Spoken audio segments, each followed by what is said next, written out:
combien d'euros? Je te touche en bas là, en bas. Comment ça?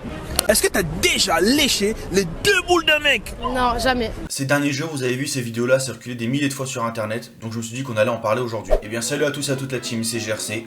Aujourd'hui, on se retrouve pour une nouvelle vidéo, une vidéo assez spéciale parce qu'on va parler de Degame Pro pour un nouveau concept. Tout simplement, je me dis que je suis youtubeur, donc on peut parler de choses qui concernent YouTube. Donc dans ce concept-là, on parlera des choses qui se passent sur YouTube. Et aujourd'hui, je me suis dit que pour commencer, on va fracasser le YouTube Game en parlant donc de Degame Pro. Donc Degame Pro, qui c'est? C'est un youtubeur, ou en tout cas intervieweur, qui fait des vidéos sur internet, des micro-trottoirs. Il a commencé ses vidéos en avril 2018, quand on regarde la première vidéo qu'il a faite sur sa chaîne. Quand on regarde sa première vidéo, la première question c'est: si tu avais 1 million d'euros, que ferais-tu? En l'occurrence, on voit que les premières vidéos qu'il fait, et qui ont forcément moins buzzé, ne sont pas du tout tournées par le sexe. Au fur et à mesure, on voit que la plupart de ces vidéos sont de plus en plus tournées sur le sexe, ou en tout cas sur des sous-entendus en rapport avec le sexe. On voit tout simplement, il voit je pense, que ces vidéos en rapport avec le sexe font bien plus de vues, donc rapportent bien plus d'argent. J'ai essayé de le contacter sur internet et surtout sur Instagram, en lui demandant globalement ce qu'il pense des gens qui le critiquent, qui lui disent qu'il fait ça pour l'argent, que c'est pas respectueux envers les personnes, ceci, cela, et pourquoi lui aussi fait ça. Est-ce que c'est parce qu'il aime bien tout simplement interviewer des gens? Peut-être que la personne fait du stand-up. Voilà, je veux savoir si c'est peut-être pour de l'argent, etc. J'ai voulu lui demander et je n'ai pas eu de réponse. Donc c'est pas grave, on fera sans lui.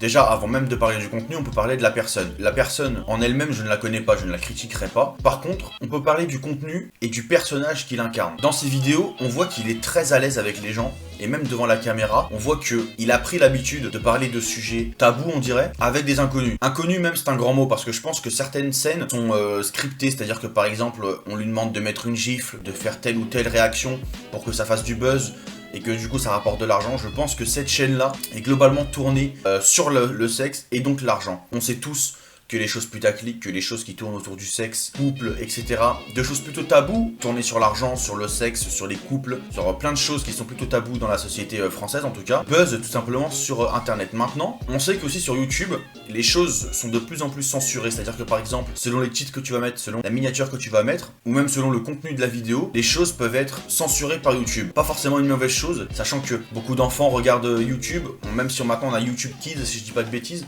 beaucoup de personnes n'utilisent pas, d'accord? Beaucoup de personnes ont moins de 18 ans et vont tomber sur des vidéos, je dirais pas pornographiques, n'abusons pas non plus du terme, mais des vidéos tournées sur le sexe, donc comme par exemple, pour combien d'euros je te touche en bas, est-ce que t'as déjà léché les 2 boules d'un mec, voilà. Évidemment, j'étais le premier à rire quand j'ai vu la vidéo. Autant il y a quelques vidéos qui sont assez divertissantes, même intéressantes, mais c'est vrai que beaucoup maintenant de vidéos buzzent pas mal sur sa chaîne, et ce sont toutes des vidéos en rapport avec le sexe. Il le voit très bien, donc il en fait de plus en plus. Maintenant, est-ce qu'on peut lui en vouloir? Cette personne-là est là pour faire du contenu, on est d'accord. Évidemment que moi, en tant que youtubeur, j'ai envie que mes vidéos fassent des vues. Après, jusqu'où j'irai pour faire des vues, ça dépend des personnes.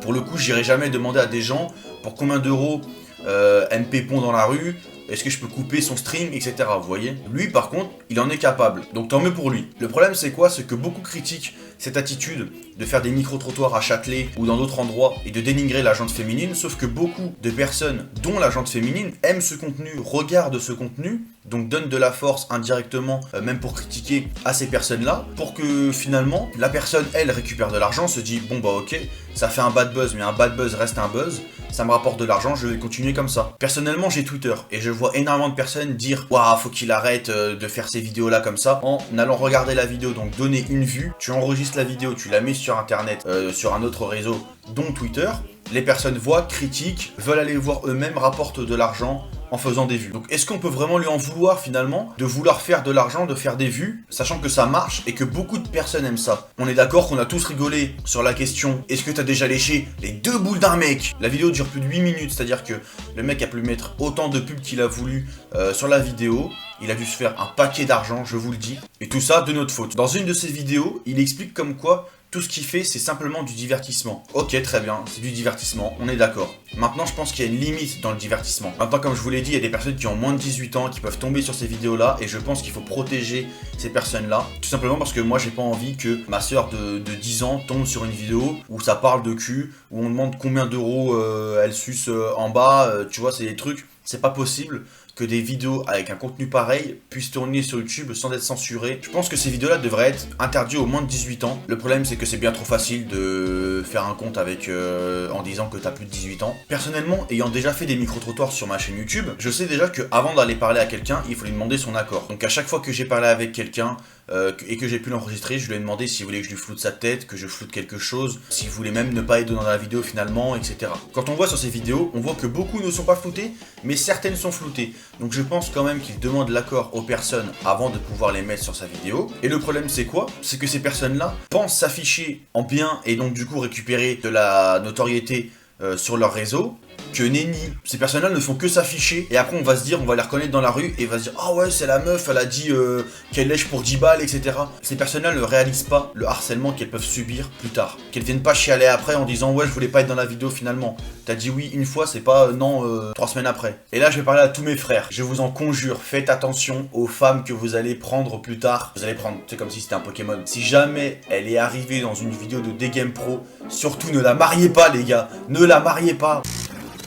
Alors en vrai on peut dire beaucoup de choses sur D-Game Pro. Déjà le fait que sur ces vidéos il n'y ait quasiment aucun montage, que le contenu est carrément obscène et qu'il n'a rien à faire sur YouTube. Autant on peut lui déceler quand même un certain talent, dans le sens où le mec il sait parler avec les gens, en regardant la caméra, en faisant des gestes à la caméra ou aux personnes. Maintenant c'est pas pour autant qu'il faudrait aller regarder tout son contenu et même aller disliker, etc. Sachez que même quand vous dislikez, ça donne du référencement à la vidéo. N'oubliez pas que même un bad buzz reste un buzz. Beaucoup de personnes ont buzzé et sont hyper connues maintenant que avec un bad buzz. Regardez, beaucoup de personnes détestent Weshden, maintenant elle est hyper connue. Kim Kardashian c'est pareil, elle a fait une sextape, maintenant elle est hyper connue. Comme des personnes de télé-réalité, etc. Beaucoup de personnes jouent avec le bad buzz et veulent buzzer obligatoirement et à tout prix. On comprend que c'est n'importe quoi, on a envie d'en parler et indirectement on donne de la force. D'ailleurs en parlant de ça, je vais bientôt reprendre les micro-trottoirs sur ma chaîne. Si jamais vous voulez m'accompagner, bah n'hésitez pas à me le demander en commentaire. Réagissez aussi à cette vidéo en commentaire, donnez-moi votre avis. Donc sur la chaîne de D-Game Pro ou bien d'autres chaînes qui font le même contenu. Voilà, c'était GRC la team, je vous dis à la prochaine, faites attention à vous. Allez, ciao.